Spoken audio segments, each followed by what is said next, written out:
When I confessed to Margaret after our college graduation, her rejection was not like it was in my worst-case scenarios.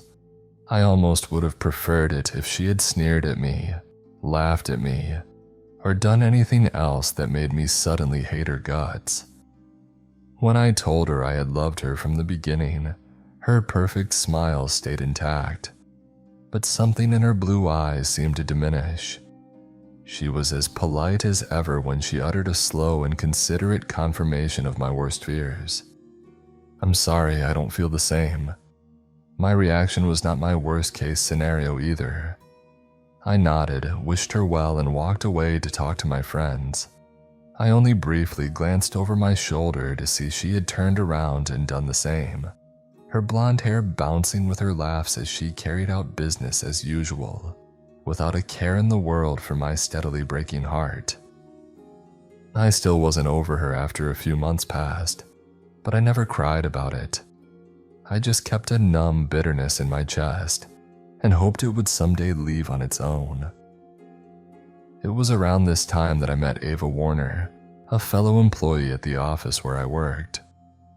When I first saw her seated at the front desk and hunched over her keyboard, I'm ashamed to admit that the first thing I noticed about her was her chest before forcing my eyes to her face. She did not have the facial graces of someone a romantic would write songs about. She had thick, bushy black eyebrows that sat over thickly bespectacled brown eyes, and a short bob of brown hair that added some superficial roundness to her square face.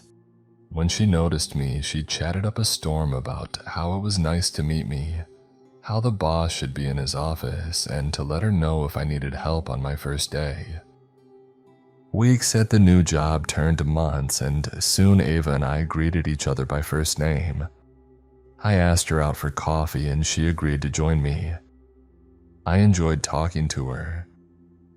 Ava was one of those people who naturally became a part of your life without much fanfare or struggle. She was simply there, and she was there at the right time. She was easy to talk to, easy to listen to. We blended our routines seamlessly. Conversations felt brief when they had gone on for hours. One autumn night after eating dinner, we walked to a small park and sat on a bench near the lake. While she quietly read a book on her Kindle, she mindlessly curled her body against mine. I almost didn't register that my arm had been draped over her shoulders, my fingers fidgeting with her striped white and orange scarf. "Hey, Marcus." She spoke quietly, her cheek resting against my chest. I let out a tired hum of acknowledgement. "I love you." The sense of peace I felt alongside her seemed to shudder at her words. Her voice, soft and ridden with the same tiredness I felt, was barely above a whisper. When she uttered that sentence, it felt like a plain statement, said without hesitation or shame. With full confidence, she spoke as if I felt the same. I don't know why I repeated that sentence back to her. Well, I do and I don't. On one hand, how often would I meet someone like her? Someone so easy to talk to, someone so attentive and kind. I've been told, like everyone, that beauty is only skin deep. Looks fade, but a personality like Ava's would never die as long as it was nurtured. And I had no problem nurturing it as best I could. I don't know much about love. I've never had a girlfriend before her after all. Maybe love means looking past what you dislike and embracing what really matters. On the other hand, I felt like a liar. I know I sound cruel, but if you saw her face, you might understand. When she smiled, her eyebrows raised and her forehead would form a thick crease that aged her 10 years. Her thick eyebrows were uneven to a noticeable degree. Her 2 front teeth were a bit longer, making her look like a rabbit if I thought too much about it. Some men might be into that. I wasn't. Her body, however, was a different story. Ava's face and body did not match.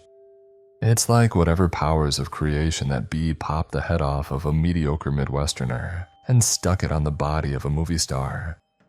Before you call me any assortment of names that you see fit, I assure you that my consciousness has already called me far worse epithets. I don't like seeing women for their bodies first. It's not something I make a habit of doing. But for Ava, I fear I have no choice. Getting in a relationship means that things you don't think about start changing labels. Going out for lunch turns into going on a date. Let's go to my apartment turns into let's go home. Marcus and Ava turn into honey and sweetheart. The progression felt so natural, and yet I felt this pit in my stomach every time I woke to see her sleeping form. Then her sleeping face beside me. God, in the dim morning light, she almost looked like a man. I had spent my life yearning for a warm body to call my love. I didn't think about the face I wanted attached to it. I know I'm terrible, but at times I felt like I was being punished for wanting more when I looked above her chin. At some point while we had snuggled together and watched a movie, a sex scene prompted her to squirm uncomfortably in my lap and look away, bunny teeth pressing down on her lip while her fingers latched around the crucifix she wore around her neck. "Want me to skip it?" I asked, slightly amused. The topic of sex tended to make her react like an uncomfortable teenager a lot of the time. "No, I can take it." The glow of the flat screen illuminated her blushing cheeks. I would have assumed she had a blooming rash on her face if I didn't know any better. I robotically ran my fingers through her hair. "You're so brave. The scary part is almost over." I grinned as I watched her brows furrow in flustered annoyance. "Shut up," she whined, burying her face into my chest. The gesture was cute and also gave me a good opportunity to look past her head and down her back. I wrapped my arms around her hips and firmly pressed her body against my own. She was silent as we only passively listened to the film. She started talking about intimacy, how she had never done anything like that before, about how scared she was to try it. She rambled about how happy I made her, how she wanted to make me happy. Her voice was an echo as I ran my hands up and down her sides. "You make me feel pretty." "Because you are. You're the prettiest." She giggled. I looked down past her crucifix as her chest bounced with her laughter, and I briefly thought about how I was going to burn in hell. When we did it for the first time, I tried to look her in the eyes as best I could. I praised her even as she scrunched her face like she was constipated.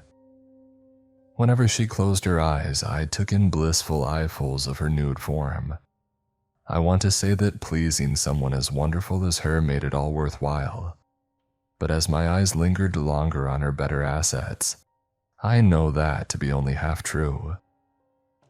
After I took her virginity, she got hooked. That mousy Christian girl had gone off the rails with desire and had become excited to fall into my arms at any chance we got. I guess I was a great lover in her eyes, a true romantic. Problems started to arise when she noticed my extended glances anywhere other than her glaring flaw. This became annoying when she got closer to her period. She usually had no qualms or questions during any other days of the month, which made her a dream to live with. But she was as emotional as any woman when the dreadful week was upon us.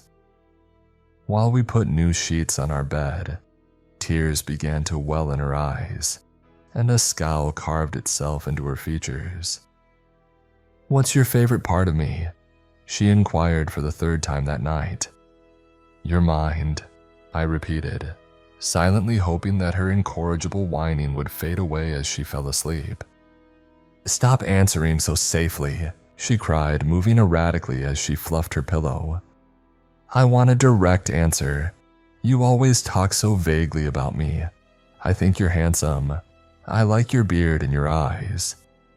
"Thank you kindly," I muttered sardonically. The tears flowed more intensely now. God, I just wanted to sleep. I had no energy to feed into the lie that night, and yet I persisted. You don't like me at all, do you? You just think I'm convenient. You're gonna leave and... She got under the covers beside me and cried into her hands. I'm sorry, I know I'm being a baby. I sighed and rubbed her knee. It's okay, babe, I love you.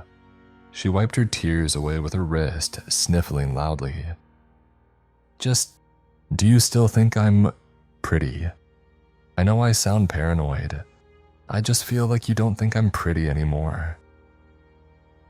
I thought about it briefly. I suppose I hadn't organically called her pretty in months now. Does that matter? She looked at me with a sullen expression, the kind that dampens your features after a cry that drains you of your energy. I guess it shouldn't. There was a fleeting look of recognition in her eyes, like she had seen past me for the first time since we had gotten together. I could not allow that to be so. I cupped my hand over her cheek and kissed her long and deep. You're beautiful, Avi. You're the best thing that ever happened to me. She smiled, and for a moment I believed what I was saying. When I woke up in the middle of the night and watched her sleep, I saw something through the haze of exhaustion. In the dark, I could piece together the shadows of her features and rearrange them if I concentrated hard enough. In one moment, she resembled Angelina Jolie. In another, she looked like Jennifer Lawrence. I shifted through a plethora of faces that I deemed would match her body when I came upon a visage that made my heart flutter in my chest for the first time in years. Margaret, with her beautiful blonde hair and smooth lips, lay sleeping before me. In the bliss of imagination, I kissed her atop her head and saw her smile in her sleep.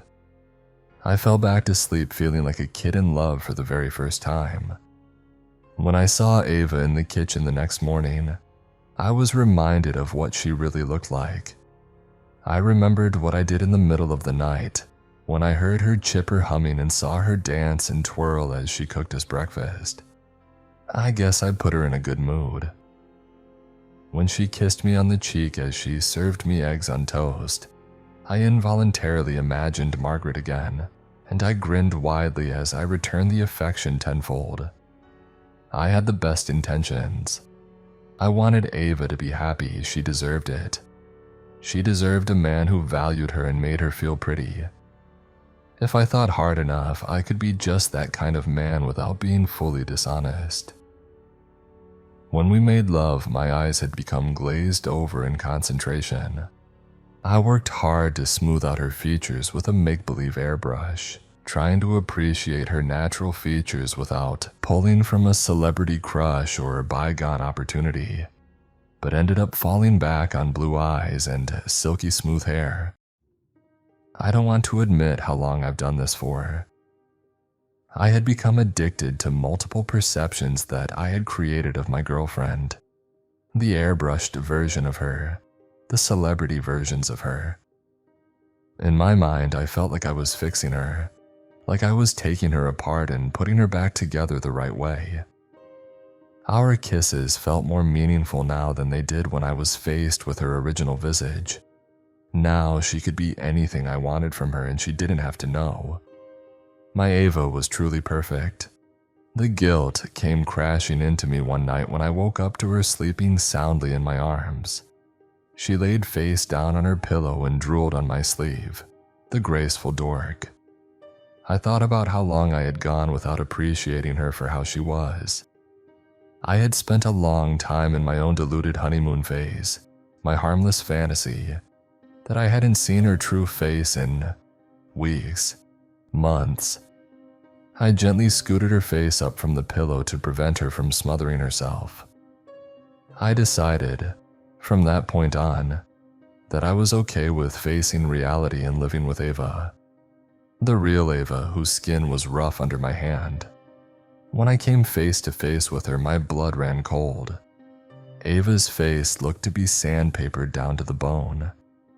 Nerves and shredded muscle clung to her dry jaw and brow, looking as though she had been a pallid corpse for years. She slept peacefully despite her eyelids looking as though they had been methodically stretched and cut off. I was frozen, my instinct urging me to scream, but I sat still with my palm against her cheek. I suppose the experience was surreal, almost dreamlike for me. I made no move to run or hide. I just stared at her. She stirred, being pulled from slumber at my touch. Matte, dry eyes rolled in their sockets to peer up at me. The juxtaposition of her dead eyes and lively expression kept me transfixed. She hummed contentedly and leaned into my hand. "Can't sleep, baby." Her voice was an anomalous whisper that hissed through her teeth, her lips nowhere to be seen. I squeezed my eyes shut, then opened them. Margaret was smiling at me again. With the shame of a man on death row, I smiled. "Just getting a good look at you." I leaned forward and kissed her forehead, listening to her giggle. I would not acknowledge how dry she felt under my lips. Why was this happening? I still can't wrap my head around it. Did I submerge myself in delusion for so long that I forgot how her face truly looked? Was that horrific sight my own doing? Perhaps this is just an involuntary mask I fashioned for her.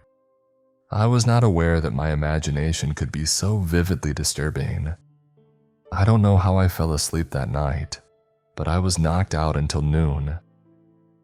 Ava worriedly put her soft hand to my forehead and felt for a fever. "You're clammy," she acknowledged. She proposed a walk, saying the sun would do me some good. When we wordlessly traversed through the park, I took pause at how different it all looked. How the trees wilted in the summer heat, how the flower arrangements had changed, how the brick beneath us seemed to have aged and melded to the shape of our footsteps. Just how long had it been since that night on the bench? How long have we lived together? I looked over my shoulder and gazed at her masked face. How long had it been since I lied to her for the very first time? How long would it be until I stopped? The guilt creeped in again, and I squinted my eyes as I looked at her through the glaring sunlight. I wanted to see my Ava again, but I just couldn't. I didn't want to try to peel back the visage like I had before. I was scared of what I would find, that she would see my horrified expression and think I hated her. So on I strolled, Ava's spirit loyally possessing a phantom of my selfish desire. She never needed to know. One day, though, the flame of my imagination had burnt out. I could not conjure those beautiful blue eyes anymore. Perhaps it was the mental exhaustion, or maybe my shame had compiled and retaliated against my fear. I did my best not to react when I saw Ava standing at the foot of my bed, looking even more mutilated than she had before. She looked as though someone had split her head down the middle with an axe, then pulled the frontmost section of her skull away and left the back of her head intact. I don't know how I heard her speak, but I managed. Her voice was like a memory echoing in my mind, though it took a back seat to my focus on how the exposed muscles of her neck flexed and twitched with each word. Her jaw clicked dully as it swung, her bloodied teeth grinding together. "What's wrong?" Her palm was pressed against my cheek. "Please tell me what's wrong." "I'm just not feeling like myself." I could never tell her the truth. I would hurt her more than I ever had before. She did not deserve the scrutiny of my gaze. That's what I told myself when I eventually couldn't even look her in the face. I had unabashedly taken to staring at her better assets. They remained unchanging even as her head and neck melted away. Her ample body kept its shape even as dried blood and flowing pus trickled down her collarbone and soaked her blouse. I eventually stopped hearing her voice. I don't know when or if she told me she was pregnant. I just saw her midsection grow over the course of several months. I didn't even realize that much time had passed. On a cool November night, unsure if she was sleeping or awake, I rolled over and kissed her on the stomach. I held her for hours until tears gave way to a dreamless sleep. When I awoke, she was nowhere to be found. No blood, no trace of stray hair or the smell of her perfume. The bed was clean and white, as if no one besides me had touched it. Any signs of life that had littered the sheets were gone as I wrapped myself in them and wept. The space she left was cold. I don't know if she had enough of my behavior and finally left, or if I had erased her. Maybe she never bothered with me in the first place. Ava, if you're out there, please take care of yourself. I failed us and I'm sorry. I've never been more relieved.